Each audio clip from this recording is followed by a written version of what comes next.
attendez. Hop, hop, hop. Voilà, je quitte la réunion de ce côté-là et j'arrive de ce côté-ci. Alors, de l'autre côté, elle est coupée, hein, Johan? Ouais, c'est normal, parce que de l'autre côté, ça ne fonctionnait pas. Me voici, je suis vraiment désolé. Ah, bonjour, Johan. Désolée, c'est nous Bonjour à qui t'avions tous. envoyé un lien Zoom, mais du coup, tu t'es Non, référé au j'avais lien un Google. lien Meet Google, donc j'étais dans la salle d'attente de Google, mais c'est chez Zoom finalement que ça se passe. Donc me voici, je suis vraiment désolé. Pardon, Johan. Alors, Johan, on commence toujours d'abord par un tour de météo interne qu'on a déjà fait du coup avec les participants et participantes. Mais du coup, quand je passe la parole à notre intervenant, je demande toujours d'abord ta météo interne. Donc, ça veut dire comment vas-tu? Est-ce que c'est la tornade de la reprise? Est-ce que c'est le calme plat? Est-ce que c'est le grand soleil? Et puis, évidemment, après, bah, raconte-nous ton parcours.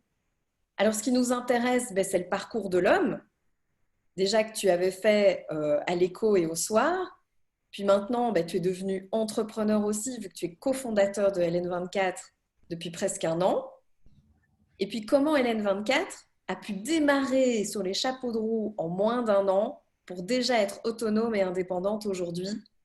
Et alors une question qui est beaucoup revenue, c'est est-ce que vous êtes indépendant au niveau de la liberté de parole, au niveau politique? Ça, c'est une question qui est revenue. Parfait. Ben, écoute, merci Florence. Merci à tous d'être là. Écoutez, je vais essayer. Je crois que si j'avais bien vu la feuille de route, j'ai une vingtaine de minutes. Je vais essayer de faire un petit tour d'horizon de tout ça et puis surtout vous laisser la parole pour quelques questions.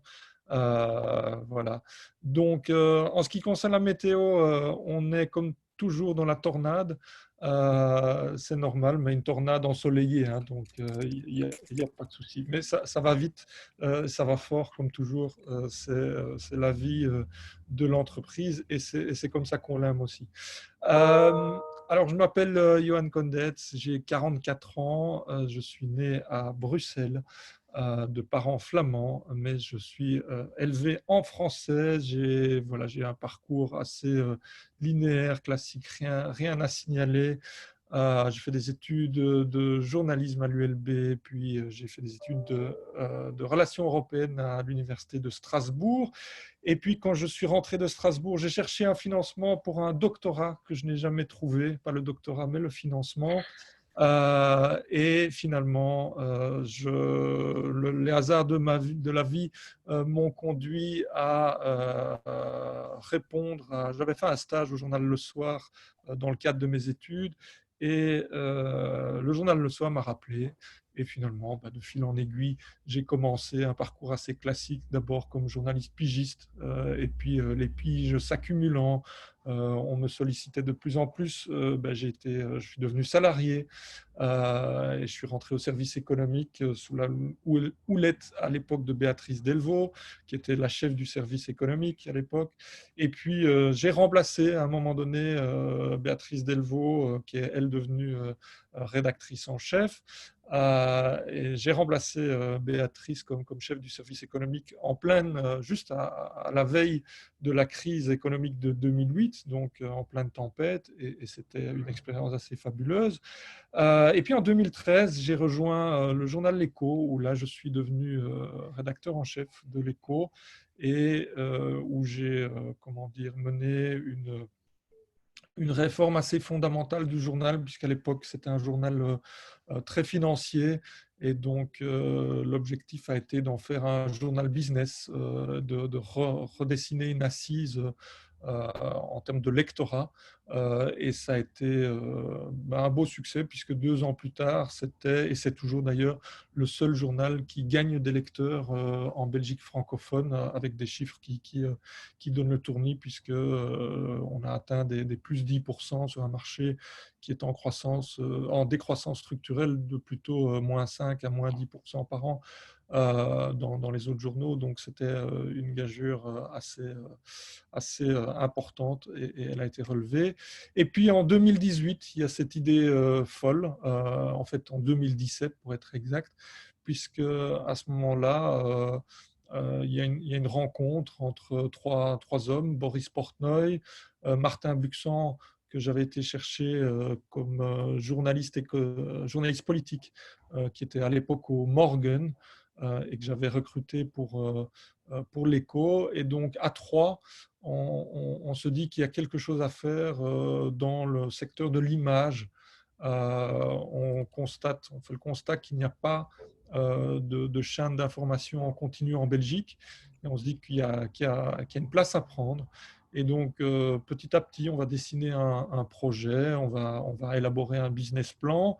Et on se retrouve début 2018 à chercher des fonds. Et on va les chercher un peu partout. Et finalement, il y a, à l'été 2018, il y a 4 investisseurs qui disent banco, on y va. C'est Gilles Daoust, le patron de Daoust Intérim. C'est Jean-Pierre Ludgen, le patron d'Icewatch. C'est Marc Rézière, le patron de Belfius. Et last but not least, c'est Rick Vandenberg et Johan Berland. Rick Vandenberg qui est le CEO de B6 et Johan Berland qui est l'ex-CEO, président du conseil et principal, enfin, un des plus gros actionnaires de B6. Et donc ces 4 ou ces 5 plutôt disent OK, on met 4,5 millions sur la table et on lance cette chaîne. On a mis chacun également, chacun des fondateurs a également mis 100 000 euros, donc 300 000 euros venant des fondateurs et 4,2 millions en fait venant des investisseurs extérieurs. Pardon.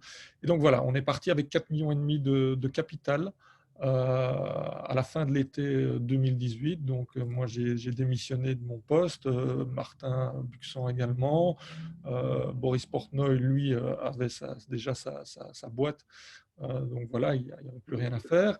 Et donc, on a lancé cette aventure. J'ai entendu d'une petite oreille pendant que je faisais les réglages, Florence. Tu l'as dit, tu es venu au début, donc quand il n'y avait pas encore grand-chose, en effet, puisqu'on est parti vraiment de zéro. On a cherché des locaux, on les a trouvés, juste en face d'RTL, dans le quartier des médias à Bruxelles, puisque l'objectif, enfin en tout cas la tactique était de se dire on va se mettre, on est le petit poucet, on va se mettre à la remorque des autres, comme ça les invités qui passeront chez RTL ou qui passeront à la RTBF ou même chez Nostalgie, parce qu'on n'est pas loin de Radio Nostalgie qui est un peu plus loin ici sur la chaussée de Louvain, eh bien ils nous rejoindront ou ils feront un petit passage chez nous, parce que c'est vrai que tout le monde se déplacera peut-être pas pour nous au début, et donc on a fait ce pari de s'installer ici, donc sur la chaussée de Louvain, juste en face d'RTL, pas loin de la place Mézère. On a loué 700 mètres carrés bruts et on a construit 2 studios, des bureaux, petit à petit. Et le 2 septembre 2019, là, on a fait le grand lancement en télévision au Parlement européen de ce qui est et ce qui reste aujourd'hui cette première chaîne d'information en continu en Belgique, qui occupe aujourd'hui l'équivalent d'environ 50 temps plein. On a une trentaine de salariés, puis des pigistes, une trentaine de pigistes qui tournent à tour de rôle aussi, qui viennent renforcer l'équipe quand c'est nécessaire. Et la crise du coronavirus, on l'a prise à la fois en pleine figure, mais c'est aussi, comme j'aime à le répéter, c'est notre guerre du Golfe à nous. CNN a été lancé par la guerre du Golfe. Alors je fais la comparaison avec CNN pour disons, le gain qui a été fait grâce à une crise, pas du tout en termes de volume, mais le coronavirus nous coûte extrêmement cher en publicité, puisque le marché publicitaire s'est tari, je veux dire, dans la seconde où le corona est arrivé en Belgique, mais parallèlement, ça nous a donné évidemment un coup de boost assez extraordinaire, puisqu'aujourd'hui, on touche plus d'1 million de téléspectateurs par semaine, ce qui, pour donner, je dirais, pour faire une comparaison, et sans du tout y mettre de valeur ou de jugement à côté, mais par exemple, une chaîne comme Canal Z, qui est dans un segment évidemment plus restreint et plus de niche, touche aujourd'hui 150 000 personnes du côté francophone, là où on est à plus d'1 million, largement plus d'1 million aujourd'hui, après à peine 10 mois d'existence. Donc la crise du coronavirus, à la fois une chance et en même temps une pénalisation, puisque on souffre aujourd'hui assez lourdement, même si on a dès le départ essayé de trouver des réponses créatives à cette crise, notamment on a lancé une campagne qui s'appelle In News We Trust, où voilà, on demande le soutien de toute une série d'acteurs. Donc, ce n'est pas de la publicité classique. On a lancé aussi PME Positive, qui permet à toute une série de PME de faire de la publicité à coût, donc au coût de production. Donc, on ne fait pas de bénéfices là-dessus, mais voilà, c'est une manière aussi d'aider, d'être solidaire dans cette période, et puis de mettre notre antenne à disposition. Voilà, ça c'est un peu le cadre général d'Hélène 24. Je vais vous laisser la parole et vous laisser surtout poser des questions. Et puis, à titre privé, moi, j'écris aussi des livres la nuit, voilà, des romans. J'ai écrit d'abord des livres sérieux d'économie pendant quelques années sur Suez, ce qui est devenu Engie aujourd'hui, sur Fortis.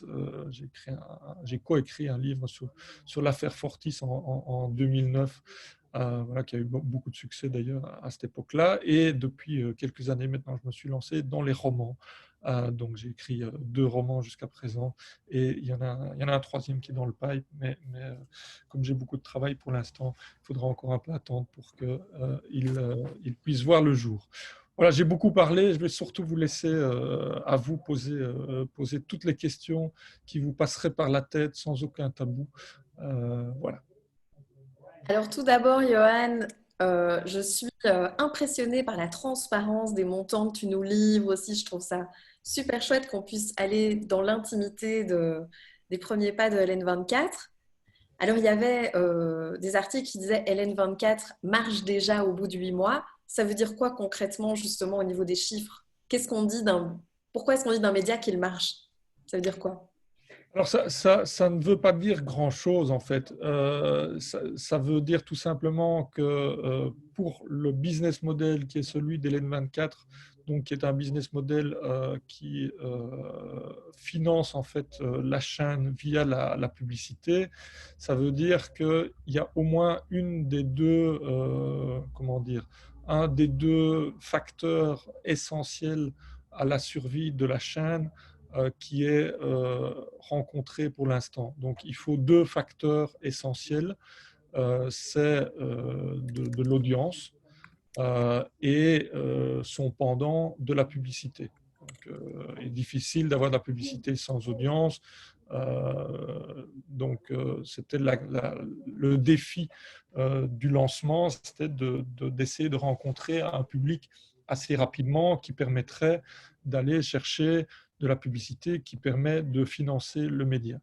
Donc, c'est pour ça que je dis on est dans une période assez particulière, puisque ce premier facteur correspond, ou en tout cas répond aux attentes, puisqu'aujourd'hui, on est entre 1 et 2% de part de marché. Alors, qu'est-ce que ça veut dire? C'est à la fois pas énorme et gigantesque.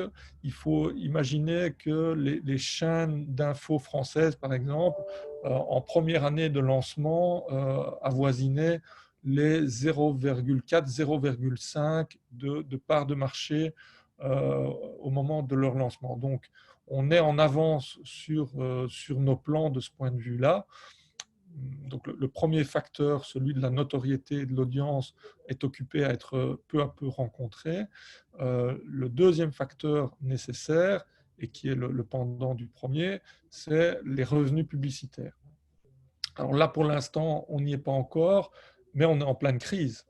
Tous les médias souffrent aujourd'hui d'une chute des revenus publicitaires qui oscille entre 20 et 50% en fonction des médias. Et donc là, nous aussi, on est dans cette fourchette. Nous, on est aux alentours des 25-30%, donc on résiste pas mal. Mais ça veut dire qu'on doit encore récupérer toute cette part pour arriver à une viabilité qui devrait intervenir si nos business plans sont, comment dire, sont suivis aux alentours de 2022.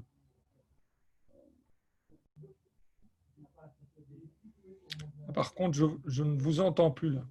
Voilà, Ah, bah, merci beaucoup, Johan. Et du coup, si tu écris pendant la nuit, c'est intéressant parce que chez nous, il y a beaucoup de WO qui veulent écrire leurs livres ou des e-books.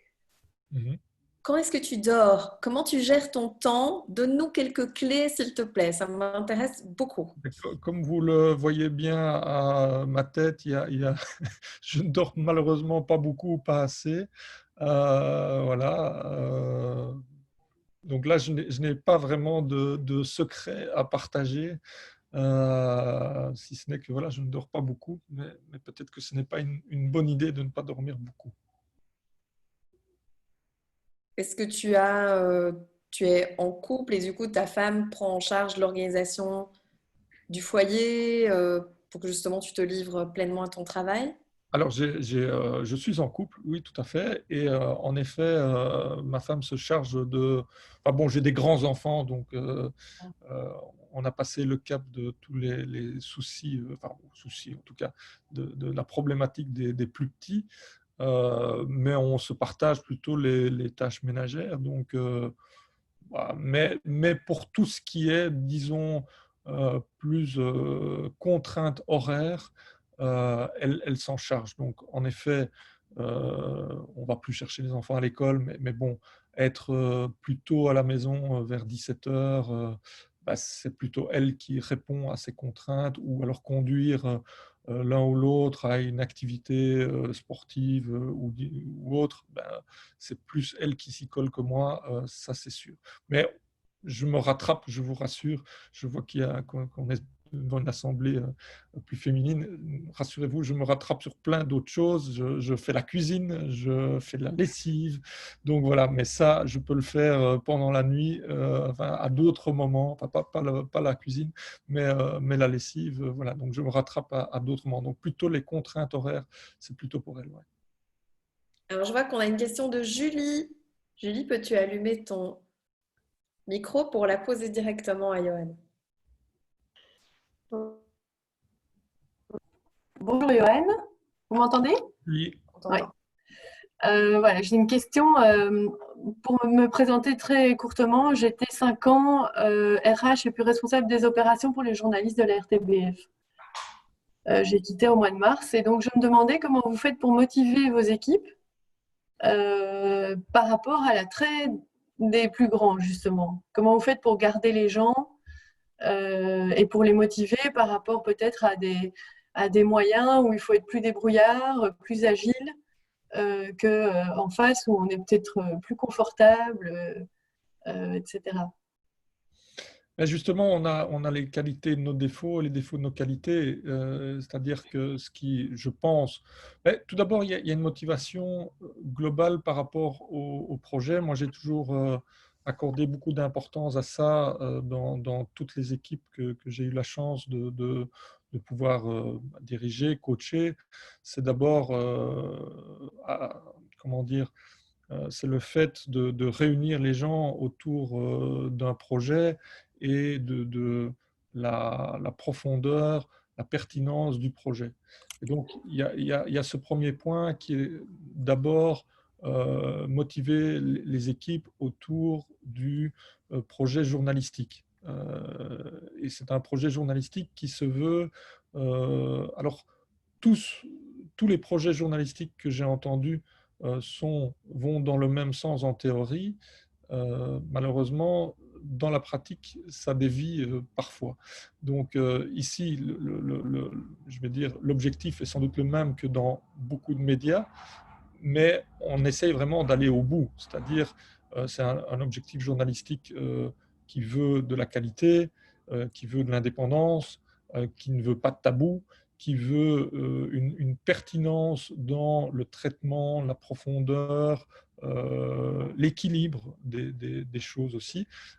Donc, ça, c'est le premier point dans la motivation. Donc, c'est vraiment la raison d'être du projet, la pertinence du projet, la motivation des équipes autour de cette pertinence, et puis surtout la réalisation de la théorie exposée. Et c'est souvent là que le bas blesse quelque part. Ça, c'est le premier point, le projet. Deuxième point, et c'est ce qui nous donne à la fois un avantage, mais aussi peut-être un désavantage par rapport aux grandes maisons que vous avez citées, Julie, c'est en effet, nous sommes petits, mais cette taille réduite nous permet une grande agilité. Il y a beaucoup de boîtes qui le diront à raison, mais ici, un projet peut être pensé le matin et réalisé le soir. Et c'est vrai. C'est pas un motto, c'est pas une idée lancée comme ça. Il y a une réelle agilité, capacité à faire. Et troisième point, c'est un peu le corollaire de ce deuxième point, c'est qu'on donne la chance à des gens qui devraient sans doute attendre des mois, voire des années, avant de pouvoir avoir accès à ce à quoi on leur donne accès ici. C'est-à-dire que quelqu'un peut arriver avec un projet le matin et être mandaté le soir pour le développer, et le lendemain être quasiment à l'antenne. Alors j'exagère un peu, mais c'est pas loin de ça. Je veux dire, il y a je lisais un article il y a quelques mois je ne vais pas citer le média pour pas fustiger, mais voilà, c'est un média qui se félicitait parce que et qui le racontait en long et en large dans un article extrêmement long pour dire, voilà, regardez, après 2 ans, nous avons réussi à lancer des podcasts, c'est fabuleux, et on va vous raconter comment l'aventure a débuté il y a 2 ans, nous avons traversé tel problème, et nous avons rencontré tel truc, mais regardez, après 2 ans, nous avons réussi un truc extraordinaire, nous disposons maintenant de nos podcasts. Fabuleux, je ne cite pas le média à dessein, parce que nous avons fait ça en 15 jours. Et quand je dis qu'on l'a fait en 15 jours, c'est en 15 jours, pas en 3 mois, pas en 2 mois, en 15 jours. Donc on a décidé, on va faire des podcasts, et 15 jours après, on avait les podcasts. Et juste pour vous donner une idée, ces podcasts, c'est pas des trucs de zozo. C'est-à-dire qu'il n'y a pas plus tard qu'une semaine, on était en tête de l'Apple Podcast, à côté de la BBC.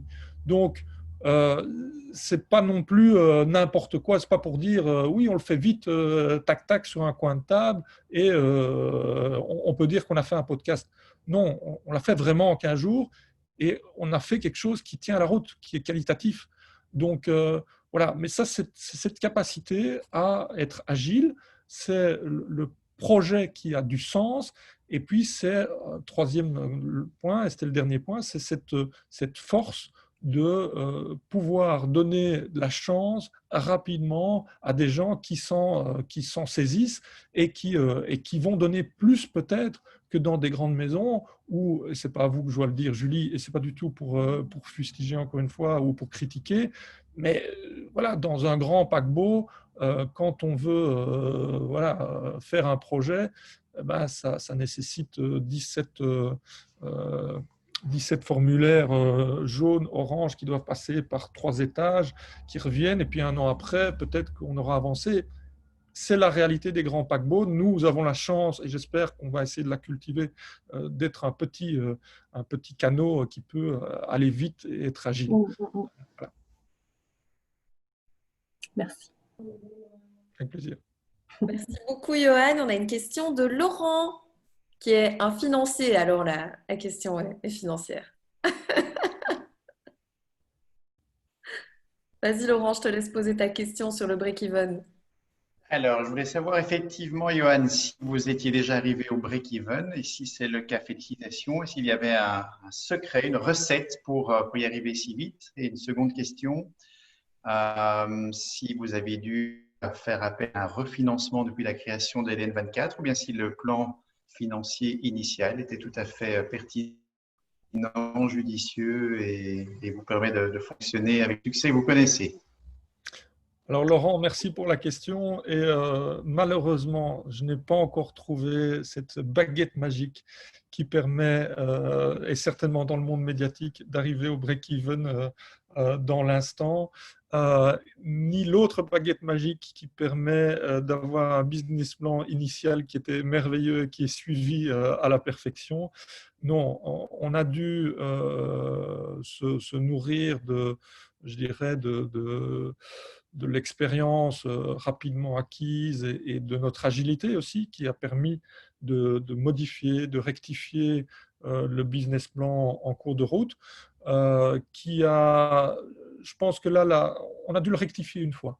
Je pense que celui qu'on a maintenant, on l'a rectifié en janvier dernier. Je pense que celui qu'on a rectifié est le bon. Celui-ci a nécessité un refinancement à 6,0. Je ne peux pas mentionner, parce que je suis tenu par des documents signés, je ne peux malheureusement pas mentionner les montants, mais c'est en effet un montant à 6,0. Donc, il a fallu rectifier, il a fallu refinancer. Il y aura peut-être encore des tours de table, mais le break-even tel qu'il se dessine aujourd'hui, et je pense que bon, ce business plan-ci n'a que 6 mois finalement d'existence, mais je pense que celui-ci tient la route et qu'on pourra envisager le break-even tel qu'il est prévu dans le business plan aux alentours de 2022 ou plus tard 2023. Merci beaucoup, Johan, pour toutes ces infos et de nouveau cette authenticité, cette transparence que tu nous livres. Alors, il y avait d'autres questions, hein. Il y avait celle de Susanna par rapport à l'indépendance du média. Tu peux réactiver ton micro, Susanna. Ben voilà, merci. Là, ma question est plus en tant que consommateur de l'information, et justement, c'est quelque chose qui a été déjà signalé pas que par moi. Vous avez gagné pas mal de crédibilité en très peu de temps. Et vous avez une image, en effet, des médias très indépendants. Donc, je me pose la question, en étant un média pas trop grand, dans cette confrontation avec des médias bien plus grands, comment garantir votre indépendance? Est-ce que le fait d'être petit, vous êtes justement à garantir cette indépendance, ou c'est plutôt un combat constant? Comment faire ça? Écoutez, merci pour la question. Bonjour Susanna. Merci. L'indépendance, c'est, quand on y réfléchit 2 secondes en termes médiatiques, l'indépendance, c'est le dernier et le principal actif d'un média, en fait, d'un média d'information.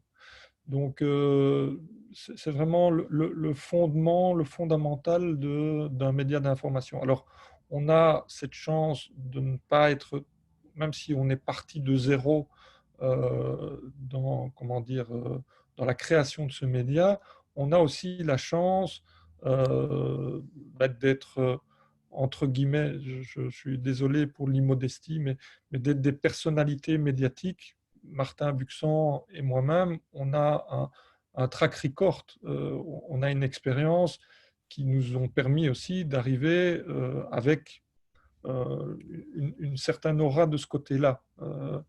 Donc, voilà, moi j'ai été rédacteur en chef de l'Écho. Martin Buxan a aussi une carrière de près de 20 ans derrière lui. Donc, on est arrivé avec cette carrière de plus de 20 ans derrière nous et une réputation dans le secteur des médias et dans le secteur économique plus large aussi, qui évidemment nous a permis d'asseoir plus rapidement le média que si nous avions été deux kidam qui inventaient un média. Je ne peux pas faire l'impasse sur cette dimension-là. Maintenant, ça ne s'arrête pas à cela. On a fondé ce média avec toute une série de critères, dont le premier est évidemment l'indépendance, avec une charte rédactionnelle, toute une série de choses qui ont été écrites et qui représentent l'ADN du média. les actionnaires y ont souscrit et savent très bien dans quel jeu ils jouent. Ils savent qu'ils ne doivent pas téléphoner pour dire on n'a pas apprécié telle chose ou on n'a pas apprécié tel commentaire ou telle information. On a été très clair dès le départ en disant écoutez, voilà, vous investissez dans un média et la base de votre investissement, c'est l'indépendance éditoriale de ce média. C'est le fondamental. Et je pense que ça doit l'être dans tous les médias. Alors, on nous a fort critiqué au début, ou en tout cas fort questionné sur justement le fait que c'était des investisseurs privés, c'était des sociétés qui avaient des intérêts à défendre, et c'est tout à fait exact. B6 a certainement des intérêts à défendre, Belfius a des intérêts à défendre, Daoust, enfin voilà. Et donc on peut craindre que ces intérêts puissent par moment interférer avec les intérêts d'indépendance d'une chaîne d'information.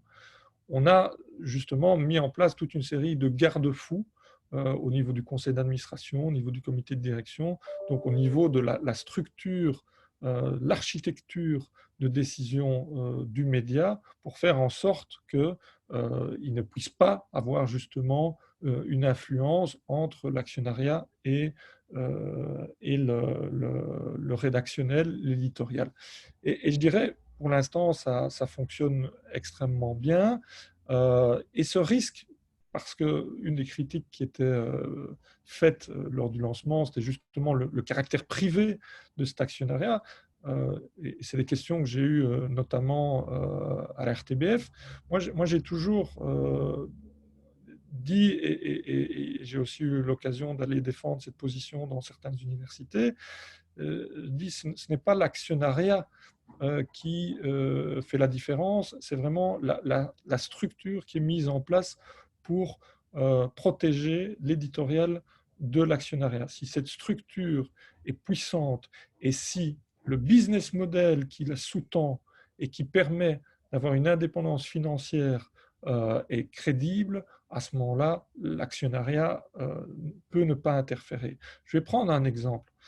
Il y a trois types finalement d'actionnariat possibles. Il y a l'actionnariat privé, et puis il y a des mixités possibles, mais il y a l'actionnariat privé, l'actionnariat public et ce que j'appellerais l'actionnariat citoyen. Et les trois types d'actionnariat ont des déclinaisons médiatiques. L'actionnariat public, vous le connaissez. Julie, vous l'avez évoqué, la RTBF est une institution publique avec un actionnaire public. Et lorsque j'étais sur antenne à RTBF, on me posait justement cette question de l'indépendance. Et je prenais l'exemple à dessein de la RTBF en disant, mais écoutez, lorsque vous recevez sur votre antenne le ministre de tutelle de l'audiovisuel, on pourrait craindre, au même titre que lorsque moi je reçois un Marc Rézière, c'était le cas hier soir par exemple, il était sur notre plateau, on pourrait craindre qu'il y ait un problème d'indépendance. Alors, qu'est-ce qui fait que ce n'est pas le cas? C'est la structure, encore une fois, qui permet de protéger l'éditorial de l'actionnariat. C'est le plus important. Pour un actionnariat citoyen qui est souvent présenté comme l'idéal absolu, avec des exemples comme Médor, qui est un magazine qui se félicite d'avoir un actionnariat citoyen. Je lisais encore un article récemment dans Médor où justement ils avaient été pris à partie par un de leurs souscripteurs, de leurs coopérateurs, donc de leurs coopérateurs, pardon, donc, puisque c'est une coopération de citoyens. Mais là aussi, les intérêts des gens qui souscrivent peuvent à un moment donné entrer en conflit avec la ligne éditoriale, au même titre qu'un actionnaire privé d'Hélène 24 peut à un moment donné voir ses intérêts entrer en conflit avec la ligne éditoriale défendue par Hélène 24 parce qu'il y a une information qui peut leur déplaire. Ça arrive dans tous les types d'actionnariat, que ce soit le public, que ce soit le privé ou que ce soit l'actionnariat citoyen. Encore une fois, la force vient de deux choses, la structure, la façon dont on protège l'éditorial, et l'indépendance financière. Si vous avez ces deux éléments-là, normalement, vous avez la force pour résister à la tentation ou au risque d'influence de l'actionnariat. En revanche, si vous n'avez pas cette liberté financière ou si vous n'avez pas mis en place les structures, à ce moment-là, il peut y avoir une perméabilité qui met à mal l'indépendance. Ici, chez l'N24, croisons les doigts, pour l'instant, ce n'est pas le cas. Merci beaucoup, Johan, pour ces précisions. On imagine qu'effectivement, la pression pour les médias doit être assez forte, pression financière et comme tu l'as mentionné. Est-ce qu'il y a d'autres questions? Je vois que Julie en a une autre. Vas-y, Julie. Alors, je n'étais pas là au début, peut-être vous en avez parlé, mais j'imagine que quand on crée comme ça la structure de zéro, on fait avec les gens qui sont là. Maintenant, ça fait un moment que vous existez, ça évolue. Comment vous faites pour faire évoluer les managers dans leurs compétences, pour créer petit à petit une culture d'entreprise, le suivi du développement des gens vous organisez ça comment? Alors, c'est encore un peu tôt pour parler d'une véritable organisation structurée de ce point de vue-là, puisque, bon, on existe sur papier même pas depuis 2 ans et dans les faits, opérationnellement, depuis 10 mois. Mais pour l'instant, ça se passe de façon plutôt artisanale, donc il n'y a pas de véritable structuration de cette problématique. Donc, quand je dis artisanal, pour l'instant, c'est essentiellement du coaching. Euh, on a un management qui est plutôt, comment dire, qui est expérimenté. Donc, au sein du management, on a Martin Buxan, on a Stéphane Salberter qui nous a rejoint en janvier, qui a une cinquantaine d'années, qui a déjà une carrière assez longue dans la communication, enfin dans toute une série de secteurs, mais essentiellement la communication. On a Stéphane Rosenblatt qui a dirigé quand même pendant une trentaine d'années les équipes chez RTL. Enfin, voilà, on a toute une série de... on a Didier Defoe qui était... il y a des bruits bizarres. On a Didier Defoe qui était rédacteur en chef de Radio Contact. Donc, bon, on s'appuie quand même sur toute une équipe qui a une certaine expérience. Maintenant, ça va être un des défis des prochains mois, c'est en effet d'installer plus de structure dans le management, dans la culture d'entreprise. Ça va être un des défis, tout à fait. Ah, je vous entends plus. Oui, j'avais coupé mon micro. Mais ça va être un défi et vous allez gérer ça du coup en interne ou vous allez ajouter des gens ou prendre de la consultance externe ou bien vous y réfléchissez, je ne sais pas. Mais dans ma situation actuelle, on est dans le même cas et du coup, ça m'intéresse de... Non, a priori, on va le faire en interne. Je pense qu'on a toutes les ressources nécessaires.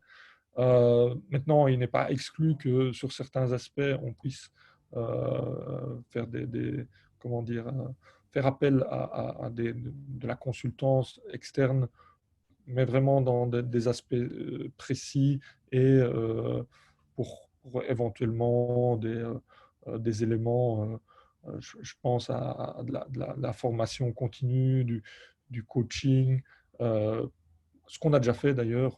Je veux dire, on a fait des formations ponctuelles pour les journalistes notamment. Il est tout à fait possible que pour ce genre de choses, ponctuellement, on fasse appel à des aides extérieures.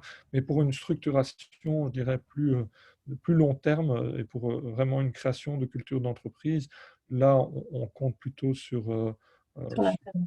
sur l'interne. Moi, j'ai une question, Johan. Est-ce que Oui. c'était un rêve d'enfance d'avoir ton propre projet, donc d'être entrepreneur et de lancer une chaîne de médias? Est-ce que ça a toujours été en toi, inconsciemment ou consciemment?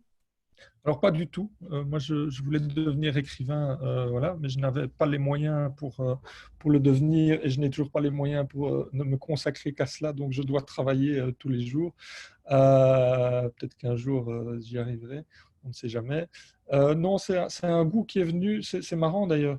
Je pense que je suis quand même, j'ai un caractère plutôt individualiste, ce qui a certains avantages et certains inconvénients. Euh, mais je pense que c'est venu, en tout cas, ça a été une révélation pour moi à l'écho, puisque à l'écho, dans mon projet, euh, j'ai défendu justement l'entrepreneuriat, le fait de pouvoir échouer. Je me souviens que j'avais une année à l'écho, on devait déterminer la personnalité de l'année et j'avais décidé de mettre comme personnalité de l'année la plus grosse faillite de l'année, ce qui m'a valu d'ailleurs beaucoup de reproches. Je ne me souviens plus du nom de la société, c'était une start-up qui avait été fondée par 4 jeunes, mais qui avait eu une ascension fulgurante avant d'avoir une chute tout aussi fulgurante, je ne me souviens plus du nom, mais ce n'est pas grave. Mais voilà, l'idée, c'était justement de porter l'entrepreneuriat et de dire qu'on peut avoir une culture de l'échec en Belgique parce qu'on ne l'a pas assez. Et donc, finalement, ça a été un peu pour moi une révélation ces années passées à l'écho, parce que à force de marteler que il faut créer, il faut oser, il faut entreprendre, à un moment donné, mais je me suis dit, mais au fond, tu ne le fais pas pour toi-même. Et donc, ben, finalement, je me suis appliqué à moi-même les recettes ou les préceptes que je voulais que les autres adoptent. Alors, la carrière d'auteur, ce sera pour la retraite? J'espère avant, quand même. On peut me laisser cet espoir-là. Merci, Johan. Alors, je vois qu'on avait une question de Laurent de nouveau. Je te laisse la poser, Laurent. Merci. Je voulais savoir si au niveau de l'avenir, vous aviez déjà prévu des associations stratégiques ultérieures dans votre business plan ou si au contraire l'indépendance qui est actuellement centrale chez vous restera la clé de vous du business plan et de votre développement ultérieur. Alors, je pense que encore une fois, le mot-clé, c'est agilité. Donc, on a un business plan ici qui est établi en standalone, mais il est évident aussi qu'il y a des convergences possibles et donc des synergies qui pourraient être extrêmement bénéfiques. Euh, donc, pour l'instant, je dirais c'est un peu prématuré parce que bon, 9 mois, 10 mois d'existence, c'est vraiment tôt. On peut pas encore parler d'un succès, même si voilà, je pense qu'on est en avance sur notre business plan. On a réussi, je pense, à imposer petitement, mais quand même une marque sur le marché. En tout cas, elle existe, elle est occupée à grandir petit à petit, ce qui était vraiment un défi. Et ça, le premier défi est relevé. Donc, les deux sont possibles et aucun des deux n'est exclu. Il y a d'une part ce standalone qui pourrait s'accompagner.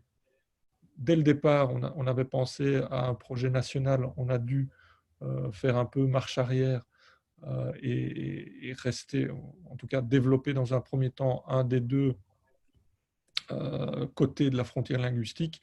Le fait est qu'on était une équipe plutôt francophone, donc on a commencé par le côté francophone. On n'exclut pas du tout, au contraire, de nous développer du côté flamand. Ça peut se faire soit en stand-alone, soit en partenariat.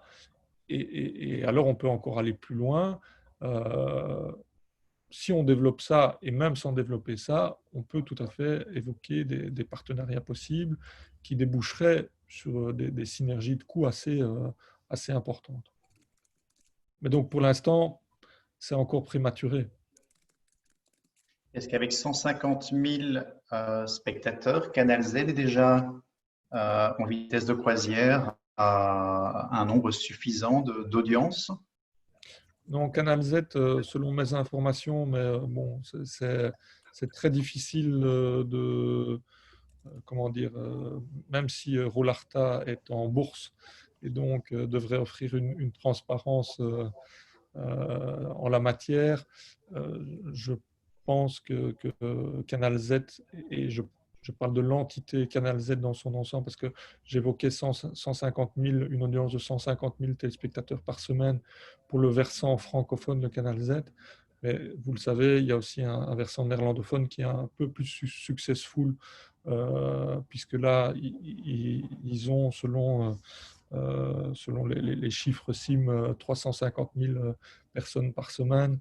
Donc, on parle ici d'un demi-million de téléspectateurs par semaine pour Canal Z au niveau national, francophone plus néerlandophone, qui est, je le rappelle, encore loin du million, plus d'un million que nous, on développe. Mais à ma connaissance, Canal Z, malgré ses 20 ans d'existence, n'a toujours pas atteint le seuil de rentabilité. Canal Z appartient au Perse Group et la famille Vantilo ou pas du tout? Non, pas du tout. Le Canal Z appartient à Roularta depuis le début, depuis sa fondation. Il y a eu à un moment donné une ouverture du capital et un passage bref de je ne sais plus quel groupe, mais ce n'était pas le Perse Group. Mais je comprends pourquoi vous me posez la question, parce qu'en fait, VTM en fait, appartenait aux deux groupes à la base, à Roularta et au Perse Group. Et il y a de cela un peu plus de 2 ans, Roularta a vendu les 50% qu'il possédait au Perse Group, qui détient maintenant 100% de VTM. Christian Vantilo est toujours là-bas du Perse Group ou il a déjà passé la main? Alors, officiellement, je pense qu'il y a quelques mois, Christian a annoncé qu'il passait la main à un directeur général, mais connaissant Christian, et je dis ça avec beaucoup d'admiration parce que je pense que c'est vraiment un grand monsieur et un grand visionnaire en termes d'entreprise, de gestion d'entreprise et particulièrement de gestion de médias. Je ne suis pas sûr que Christian ait totalement passé la main. Il ne passera jamais la main totalement, à mon avis, vous avez raison. Merci beaucoup, C'est plus fort que lui. Alors, est-ce qu'il y a d'autres questions pour Johan? C'est le moment de les poser. Et si pas, on peut directement démarrer par notre tour des je veux. Donc, Johan, nous, ce qu'on a de spécifique chez WoW Community, c'est qu'en fait, chacune et chacun exprime un je veux, qui est en fait l'objectif qu'on poursuit en ce moment. Ça peut être un je veux de visibilité, ça peut être un je veux de compétences, ça peut être ce qu'on veut. Et on le dit en fait pendant le rendez-vous online. On le note par mail, donc on l'envoie à tout le monde. Donc, je ne sais pas pour toi, Johan, si on peut t'écrire à ton adresse mail ou si tu préfères qu'on la mette en CCI pour qu'on ne la voit pas. Non, pas de souci. On peut te mettre dedans? Oui, tout à fait. Ok, super. Et donc, on demande aussi à notre invité de faire un je veux. Ça peut vraiment, Johan, être ce que tu veux. Il n'y a aucune limite à la créativité de ton cerveau. Alors, c'est à un ou une de nos membres de démarrer pour montrer l'exemple, évidemment.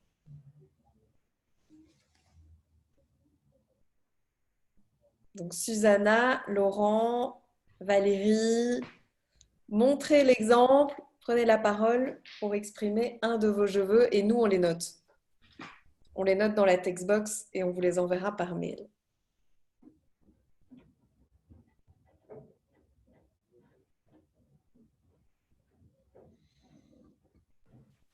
Alors, si tu me permets, pendant que les autres participants réfléchissent, mon je veux est très facile puisque ce n'est pas la première fois que je l'exprime, mais pour le moment, c'est un peu ce qui m'intéresse le plus. en effet, c'est de rester toujours actif sur WoW, de monter mon activité et ma collaboration avec la communauté et aider la communauté WoW à s'étendre en France. Voilà, ça c'est mon je veux. Donc, comment on peut t'aider dans ton je veux? Pour moi, allez, je pense que la première étape, c'est augmenter le nombre de contacts en France pour essayer déjà de connaître plus de monde là-bas, de peut-être faire connaître la communauté WoW encore plus. Je pense que c'est le premier pas, évidemment. Ok. Donc, moi, je pense que la première étape, ce serait qu'on ait un Zoom avec Nathalie Demey qui est déjà à Paris, toi et moi. Voilà. Donc, Johan, comme ça, tu le sais, on ouvre des antennes pour le moment hors de la Belgique. Donc, on a ouvert Nice il y a 8 jours et on a des femmes qui nous demandent d'ouvrir à Paris. Donc, voilà. Merveilleux. Beaucoup de boulot. Aussi, une joyeuse tornade pour nous. Alors, Susanna, tu passes la balle à quelqu'un d'autre pour le je veux. Donc, je vois Laurent qui est en train de réfléchir. Je vais lui passer la balle. Merci beaucoup. Ça m'a permis de réfléchir effectivement. Moi, je veux bien des contacts pour tenter quelque chose que je n'ai jamais fait de ma vie, mais qui m'attire, c'est enseigner la finance à l'université ou dans une école supérieure, peu importe, ou participer en tant que jury ou responsable d'un cours. Donc, si quelqu'un a des contacts effectivement dans des écoles supérieures, dans les universités dans ma matière financière économique, je suis preneur. Pourquoi pas à l'échec ou à Solvay. Exactement. Voilà. Tu as d'autres cibles?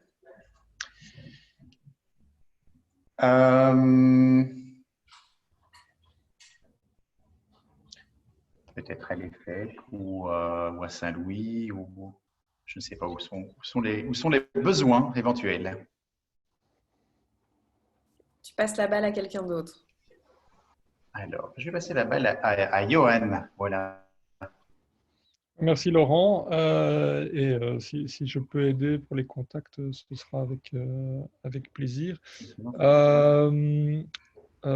Moi, je veux convaincre le marché publicitaire de la télévision qu'il y a autre chose que des spots, des publicités classiques, mais qu'on peut construire un marché déformaté et sur mesure. Voilà ce qui est tout l'enjeu pour LN24 et c'est ce à quoi nous travaillons tous les jours. Donc voilà, c'est un des grands défis actuellement. Donc, Quel genre de pub? Aujourd'hui, le marché publicitaire de la télévision fonctionne encore beaucoup de façon assez classique avec du spot et ce qu'on appelle des GRP. Hein, donc, c'est grosso modo, je suis désolé, ça paraît peut-être un peu grossier, mais c'est du téléspectateur au kilo, en fait. Et moi, je suis convaincu qu'il y a moyen de développer un modèle beaucoup plus affiné, comme d'ailleurs on l'a fait en presse écrite avec Mediafin, c'est-à-dire avec le TET, avec l'Echo, avec des publicités beaucoup plus ciblées et qui s'adressent à un segment une cible beaucoup plus précise et qualitative. Voilà, donc ça c'est un des grands défis. Mais donc, ce que vous leur proposez, c'est toujours du spot télé. Non, on propose toute une série de choses déformatées, comme du sponsoring d'émissions, des placements de produits, etc., dans des parties. Donc ça, c'est l'avantage de notre chaîne. Il y a toute une partie. Donc on conserve toujours, on ne fait pas de publi-reportage, on conserve toujours la main mise sur l'éditorial, mais disons qu'il y a des segments où on peut se permettre une forme de porosité un peu plus grande entre la pub et le rédactionnel, notamment dans tout ce qui est magazine, où on peut sponsoriser. Je vais prendre un exemple précis. C'est par exemple notre émission Super Sunday, où on parle de football. Et là, on propose par exemple à la Loterie nationale, via son produit Score, de discuter des pronostics des matchs de la semaine suivante en fonction des pronostics qui sont donnés par Score. Donc il y a une forme de publicité qui existe, donc il y a une forme de porosité, mais en même temps il y a une grande liberté éditoriale, parce que je veux dire, c'est pas parce qu'on prend les pronostics de Score qu'on porte atteinte à notre liberté éditoriale. On la conserve totalement. On se base juste sur ces données quelque part commerciales-là, avec un avantage pour l'annonceur, et on en fait quelque chose d'éditorial. Donc, c'est une manière de faire de la publicité sur mesure, du déformatage, qui ne nuit pas à l'éditorial, mais qui permet d'avoir des revenus publicitaires différents qui ne sont pas du spot classique. Ouais. Alors justement, Johan, je t'ai mis un numéro de téléphone. Et oui, je l'ai mis pour tout le monde, hein, donc, mais je sais qu'il n'y a pas d'autres médias ici. Donc en fait, c'est Renaud Baudou. Je ne sais pas si tu le connais, Johan, mais c'est un indépendant qui ne fait que ce métier-là, c'est-à-dire qu'il apporte des marques à être en communication avec des gros médias comme RTBF, Le Soir, etc. Et en échange, il prend une commission. Donc c'est vraiment un apporteur d'affaires, mais il n'est que dans ce domaine-là. Ah ben écoute, merci Florence. Donc pourquoi pas, et il a beaucoup de laboratoires pharmaceutiques et produits et ce genre de choses. Et je sais qu'il a travaillé avec RTL, maintenant est-ce qu'il travaille encore avec eux? On cherche pour l'instant un commercial indépendant pour nous, donc on est en régie avec la RMB, mais parallèlement à ça, on développe aussi des produits tout à fait en accord avec la RMB, hein. Donc on développe des produits que nous développons nous-mêmes, et voilà, on cherche d'ailleurs un commercial. Ah ben, Renaud, c'est vraiment la personne. Eh bien, merci Florence. Vraiment Voilà. la bonne personne. Super. Alors, Johan, il faut que tu lances la balle à quelqu'un d'autre. Eh bien, Julie, puisque je l'ai sous les yeux. Bien, pour moi, pas grand-chose pour moi. Mais pour vous, Johan, moi, je veux que N24 continue de secouer le milieu de l'information en Belgique et montre que d'autres formats, d'autres manières de travailler peuvent être possibles et fasse du bien à l'information belge francophone, parce que voilà, je trouve qu'il y a du boulot. Ben, merci beaucoup, Julie. Merci, Julie. Tu passes la balle à quelqu'un d'autre Je passe la balle à Marie-Alice. qui n'a pas sa vidéo alors qu'elle n'a plus ses enfants, hein, pour le moment. Ah voilà, ça y est, c'est rallumé. Marie-Alice, ton je veux? On ne t'entend pas. Il n'y a pas de son, il n'y avait pas de son. Voilà. Donc, je veux les personnes qui ont plusieurs nationalités. Comment est-ce que je vais dire? Quelqu'un qui est soit belge, marié à un Pakistanais, ou quelqu'un qui est, par exemple, du Rwanda et qui est marié à quelqu'un des États-Unis. Vraiment, je cherche des gens de la mixité, au fait, des femmes. Et quel but? C'est pour un projet sur la diversité, la mixité, voilà. Ok. Désolée, j'avais pas le son. Voilà, je n'arrête pas dans la maison. Merci. Ça peut être utile pour toi, Marie-Alice, mais moi je suis espagnole, j'habite en Belgique depuis 20 ans. Mon compagnon était belge et maintenant je déménage en France, donc ça c'est déjà un mélange. Peut-être pas suffisamment mix, mais si ça t'intéresse, on peut en discuter. Oui, Voilà. c'est ça. Même les femmes métisses, mais vraiment beaucoup de métissage, voilà, de mixité, voilà. C'est pour À un mon projet. avis, si tu mets un simple message sur le WhatsApp ou autre, tu vas en avoir beaucoup, hein. Oui. D'accord, très bien, merci. Ouais. Merci Marie-Alice. Tu passes la balle à quelqu'un d'autre. Ah, oh là là, je n'ai aucune idée qui n'est pas passée. Je pense qu'il y a Valérie. Susanna, peut-être? Susanna a déjà fait. Donc il reste Chloé, Valérie Zayan et moi. Alors, Chloé. Moi, en fait, je me pose une question parce que je suis confrontée à... c'est peut-être Laurent qui pourra m'aider. Je suis confrontée ici à un acte d'amphithéose entre deux sociétés dans le cadre d'un de mes projets immobiliers et je comprends rien du tout. C'est du chinois, alors je ne sais pas s'il y a un petit écrit quelque part, un livre sur l'amphithéose pour les nuls, un truc comme ça. Je ne sais pas. Certainement des choses sur Internet. Si pas, tu peux me l'adresser. Je jetterai un œil dessus. Ok, je t'enverrai un petit message. Super, merci. Pas de souci. Merci Chloé. Super précis. Je ne sais pas du tout de quoi tu parlais, mais j'irai voir sur Google, ça m'intrigue.